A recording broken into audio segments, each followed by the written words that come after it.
Remont Captiva gidrousilitre shlankasi. Короче, yo'q qo'yaveryapman mana shu yerdan.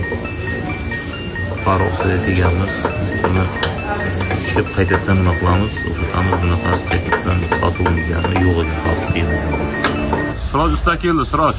Bu mana shu shlankasi gidrousilitre Samarqandda 850 ming so'm atrofida bo'lar ekan. Agar bo'lsa topilsa, u yerda topilishi muammo ekan, Toshkentdan topish mumkin. Bizlar buni o'rniga mana shunaqa yechim qildik. Hozir bordagi traktor zachoslari sotiladigan magazinda mana shunaqa narsa terib keldik. Plus baqbot shlang. Bu katta traktorlarga moslashgan. Traktor shuni mustahkam bo'lishi kerak, shuni qo'yib ko'ramiz. Gidrousilitre o'rniga mana shuni qo'yib ko'ramiz.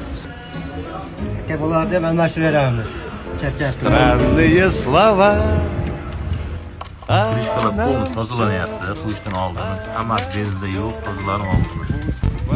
Mana shu prakladkani orasiga qo'yib yuboramiz. Keyin o'rtaga germetikani eng zo'ri mana shu ekan. O'zimizda sentrda, ijtimoiy sentrda paxotagadan oldik. Eng zo'ri. Krishkasi ustonuka bo'ldi, ha, polностью. Bo'ldi. Germetikalari endi 1 soat, 1,5-2 soatda qotadi bu.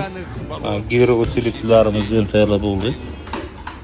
Endi joyiga qo'yib tashlasak, полный переделка tayyor. Sal qiyinchilik bo'ldi. Mana bu sal noto'g'ri shlanka kesildik. Endi ana bu yerga chiroyli qilib hozir dishena topildi. Gidrousilitre shlankasi ustonuka bo'ldi. Ovozim titiv qoldi, bu. Parlab yotgan motorchi. Ustoga respekt, rahmat. Yanıltadi oldik. Manzil o'sha shu yerda. Shagir bu.